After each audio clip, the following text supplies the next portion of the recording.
صاحب یو څو میاشتو نه لږې خبرې روانې وې، افواګانې وې چې واوره ویلې شي نو بیا به کاروایانې به شروع کېږي او اوس مونږ د هغې ورو هغه نښې وینو په سوشل میډیا باندې دا ریپورټ راځي چې بیا هغه هلې ځلې شروع شوي دي په کوم ځای چې ختمې شوي د هغه ځای نه او بیا داسې مشکوک خلک چې دی هغه سوات ته د راتګ کوشش کوي. نو مونږ که د خیال کړی خپل د ګپ شپ آغاز چې کوو نو په اولني پروګرام کې مونږ بحث کړی چې یاره د هر ملک خپل خپل سند دي او زمونږ سند چې کوم دی نو زمونږ هېڅ سند نشته. زمونږ سند اصل کې لبې دي، مونږ به مختلفې لبې کوو. نو پکار دي چې کومه خبره ته کې په هغې کې شک نشته د مختار یوسفزۍ صاحب چې کوم دی د پښتونخوا میپ کم کوچ چیرمن دی د هغه پارټۍ چې هغه نن سبا د خوشحال سیټ چې دی که نه د خوشحال کاکړ سیټ چې دی هغه بل اوس یو ویډیو کړی ده او خوښه یې نه وه چې د ټول له مخکې پکې د هغه ویډیو لږه ټوټه وګورو او د دې نه بعد خپلې خبرې وکړو. جی سر. نن یې دا روانه کړې ده چې دا زموږ کوم ګوجر وروڼه دي، زه که دلته به خامخا به ګوجر وي زموږ په دې مجلس کې به ناست دي، زموږ وروڼه دي، موږ داسې شریک وطن دی، دې وطن کې پښتانه دي، ګوجر دي، کوستانیان دي، ټول د دې وطن مالکان دي. موږ دا خبره کوو چې پاکستانی پوځ د پاکستان جاسوسي ادارې یو وارې بیا په تا باندې لوبه کوي، په دې کوزو خلکو یې وکړه اوس په تا کوي، په تا یې دا لوبه روانه کړې ده. بله ورځ یې په شا ډېرې کې دا راغونډ کړي وو، تاسو به خبرې یا به نه یې خبر. پټه خبره دا ده د ګوجرو د ځینو مشرانو سره، د ځینو نه د ټولو سره نه، د ځینو سره چې موږ به دا طالبان راولو، دا به تاسو ته حواله کوو، تاسو به ورله ځای ورکوئ، نور وسله پیسه ډوډۍ چای دا به موږ ورکوو. د دې وایس میسیجونه راغلي په اواز، د اواز دا میسیجونه نه په موبایل کې دا راغلي، میجر چې کوم دی څو کسانو ته کړلي. موږ په دې کیسه خبر شوي یو، موږ ګوجرو وروڼو ته دا خبره کوو، کوستانو ته دا وایو، پښتنو ته دا وایو چې دا سوات زموږ شریک وطن دی، شریکه خاوره ده، زمونږ هسپتال شریک دی، زمونږ هدیره شریکه ده، زمونږ سکول شریک دی، زمونږ لار شریکه ده، زمونږ وله شریکه ده، زمونږ غم شریک دی، قادم شریکه ده. که زمونږ د یو بل سره څه ګیلې وي، مثال ګوجر د پښتون نه خپای را دي شي ودې وایي موږ ته دې ووایي، که پښتون ناروا کړي بلکل وروره موږ خپل پښتون ورته وایو چې ته به ناروا نه کړې. که ګوجر کړي ګوجر ته به ووایو، که کوستاني کړي کوستاني ته به ووایو، خو دا به نه کوو چې د بل چا په خوله به د یو بل په خلاف استعمالېږو. دا پکار ده چې موږ د سوات ټول خلک په دې خبره ځان کړي، په دې نوې لوبه پوه کړو، نوې لوبه دا روانه ده. ویډیو وکتې شوه، تا په دې کې د دې مشر خبرې واورېدې چې مخصوص یو کس چې کوم دی نو هغه ځان د یو میجر په عهده باندې وایي، په وایس کې وایس میسیجز دی د واتساپ او په هغې کې ویلی کېږي چې تاسو زمونږ څه کسان راولو، دا به تاسو د ځان سره کوي، د دوی د خوراک نه تاسو بېغمه، د دوی د وسلې نه تاسو بېغمه. نو دا کومه خبره چې تا وکړه چې یاره واورې ویلې کېدي دي او د هغه کسانو خورېدي دي. خو زه به یو خبره پکې وکړم چې آیا بلکې ستا نه به سوال وکړم چې آیا هغه کومه لبه چې په 2005-2004 نه شروع شوه تقریبا او 5-6-7 او دې کې بیا سره شوه، آیا هغې ته به دا سیسټم لاړ شي؟ ستا په ذهن څه وایي؟ زما په خیال هغې ته نشي تللی، هغې ته ځکه نشي تللی چې اوس وخت، حالات او سناریو ډېره زیاته بدله شوې ده او د هغې مونږ جلک موم لیدو چې کله څه وخت مخکې دغه خبرې کېدې او د هغې په رد عمل کې چې عوام څنګه راوتی او څنګه په نره باندې ولاړو او دومره په نره ولاړو چې په پېښور کې، په بونیر کې، په دیر کې، په ټوله خیبر پښتونخوا کې سوات سټینډ آوټ کېدو او د سوات مثالونه ورکړی کېدو. او په دې کې یو بل فیکټر چې هغه د ټیکنالوژي د انټرنیټ د استعمال دی چې اوس هغه واړه د تیارو کم وختونه چې هغو لیدل دي، کومه یره چې لیدل په خپل کور ته سړی د سر سوری وي چې هلته هم سړی یریږي او محفوظ نه محسوسوي، هلته په هغې وخت کې نو هغه واړه چې د هغه رالوی شوي د هغو د ټیکنالوژي استعمال هم پېژني، هغو د خپل رایټس ورته هم پته هغو ته پته ده چې امن چې دی هغه زمونږ بیسک رایټ دی، سیکیورټي زمونږ بیسک رایټ دی. نو زما په خیال حالات ورته ډېر زیات بدل شوي دي. دا خو د زبردست انالیسس پیش کو، ما چې کومې خبرې په ذهن کې ښودې وي تقریبا خو ټوټل ګورې ته زما د مایند نن پړاوی که زبردست خبره دې دا وکړه چې سوات ولسي پاڅون تا د دې چې ته جایزه اخیستې ده، په دې کې ټوټل ایجوکیټډ ماشومان دي. ماشومان د دې کوم مشر چې کوم دی آفتاب ینګ هلک دی، د بی ایس یا د ایم ایس سټوډنټ ته واله. ټوټل د ولسي پاڅون چې ما څونه سټډي کړې ده په دې کې زیاتره ماشومان د بی ایس، د ایم ایس، ورسره ایم فل او ایون د پی ایچ ډي ډیګري هولډرز کسان دي، هغه چې کوم دی نو په دې کې دي. بل تا زبردست خبره وکړه دا ټوټل د ټویټر په استعمال پوه دي. دوی ته پته ده چې په سخت ټایم کې به د څه شي ټرینډ راغی. نو که ته فرض کا بیا راځې او بیا دلته کې سلبه راوړې نو ته به د دې ماشومانو مقابله څنګه کې چې هغه لیوني دي، هغه د ګټې او د تاوان په هغه ایج کې نه دي.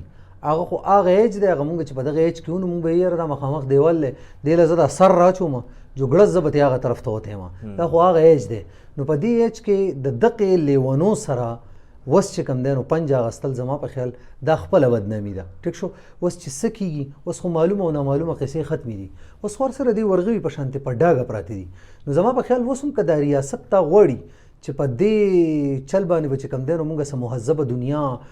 دوکه کو، د مهذبې دنیا نه به څه وتروړو. زما په خیال اوس حالات څنګه چې تا ووایي چې بدل دي، زما را دغې سره بالکل اتفاق دی. اوس دنیا دوکه کېدو واله نه ده. اوس په دا ماشومان په ټویټر باندې کینی، اوس په دا ماشومان په انسټا باندې کینی، دوی به په فیسبوک باندې خپله مقدمه لړاوي. دوی نه چې کوم دی ریاست ته چغې وباسي نه څه بل څه، دوی به ثابتې دنیا ته ټولې خبرې په ډاګه کوي چې دا زمونږ بیا خاص کر زمونږ د پښتنو سره دا سلبې روانې دي. ټوټل معامله به کلیري. زما چې په کوم ذهن رسي هغه دا دی. تاسو وایئ لاست ټایم که موږ وګورو که نه جي نو مزاحمت وشو، ډېر زیات وشو، خو په دې کې چې کوم روایتي هتیار دی یره، د یرې خورولو کوشش وشو، په هغې باندې مزاحمت وشو، حالات بیا لږ نارمل شو. زه یم دا ځل که خدای نخواسته دسته کېږم او مزاحمت راځیم نو بیا به دغه کوشش کېږي چې کوم خلک مزاحمت کوي هغه خلک چې دی هغه به د هغو د یرولو کوشش به کېږي. او که فرض کا دغه یوه بیریر به ورته زه ووایم دغه یو پړاو دی، که فرض کا یره یې خوره کړه نو بیا ډېر چانسز دی چې هغه زاړه هغه چلونه بیا شروع کېږي. خو که مزاحمت دغه شان ودرېدو او مونږ چې څنګه روایتي هغه ویریږو بیا وایو چې یاره مونږ به ترې قلار شو زمونږ کار نه دی که نه چې، او بیا اخره کې په مونږ رام شي. او تاسو ډېره ښه خبره کوئ چې د قبر شپه چې ده نو هغه په کور نه وي او د کور شپه چې دا په قبر نه وي. اوس هم قبرستان ډک دی دغې خلکو، چا چې به وي چې زه څه نه یم مړ به شم که نه، نو مرګ خو راځي. نو که فرض که دا یره مونږ ټیکل کړه او مونږ مزاحمت ونه درو نو زه یم چې ډېر کم چانسز دي چې بیا به دغه وشي. ځکه چې د ریاست په مین ډیفینیشنس کې یو دا دی د سره به عوامي دی، د عوامو نه ریاست جوړېږي. نو چې دغه عوام څه وایي بیا هغه کېږي. نو که فرض که عوام نه غواړي او عوام ودرېدو نشي کېدی داسې. او د پښتو یو متل دی د عوامو زور د خدای زور دی. ټیک شو، د کومې پورې چې ته د یرې خبره کې نو د یرې به زه تا ته سمپل خبره وکړم، زه د دې دروازې شاته ودرېږم او ته راځې او زه تا ته ووایم چې بو ته دې ته ذهني طور تیار نه وي، ته به یېرېږې. ته سبا بیا راځې او زه د دې دروازې شاته ولاړ یم او زه تا ته بیا ووایم چې بو، نو په اولنۍ ورځ که ته 100% یېرېدلی وي، په دې دویمه ورځ کې دې شته 50% ویېرېږې. خو که زه په درېیمه شپه بیا د دې دروازې شاته ولاړ یم زه تا ته بیا ووایم چې بو،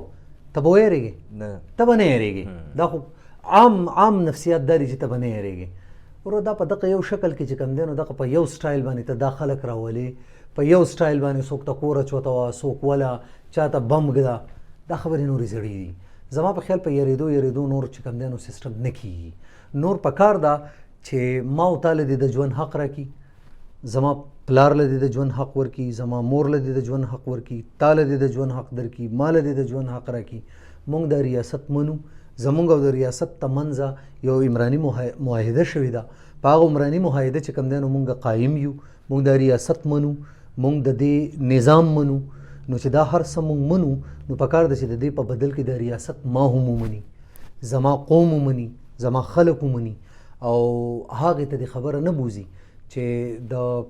کوزې بانډی شیرشاه خان چې کوم دی هغه په دې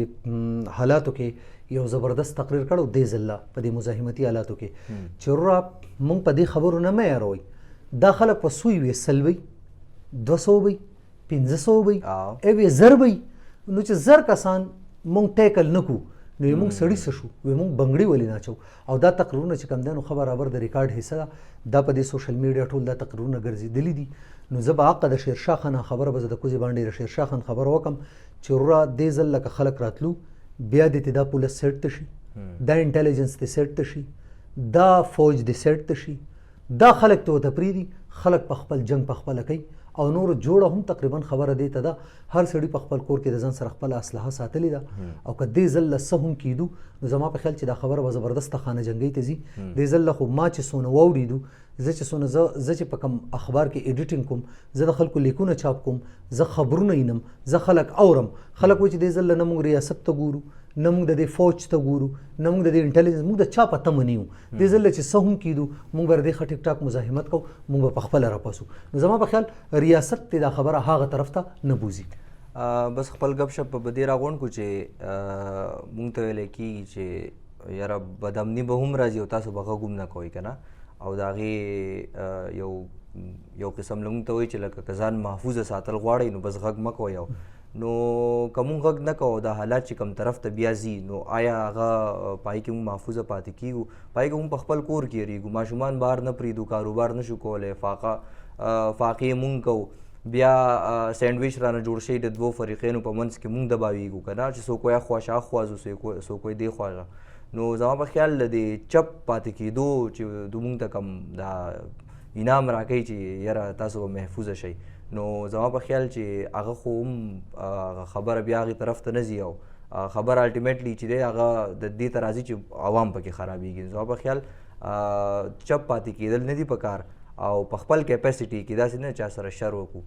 داسې نه چې تشدد طرف ته لاړ شو په خپل کیپیسټي کې چې چا نه څومره وس کېږي هغه دې په خپل کیپیسټي کې خپل اواز پورته کوي او په خپل علاقه دې د امن دپاره کوششونه کوي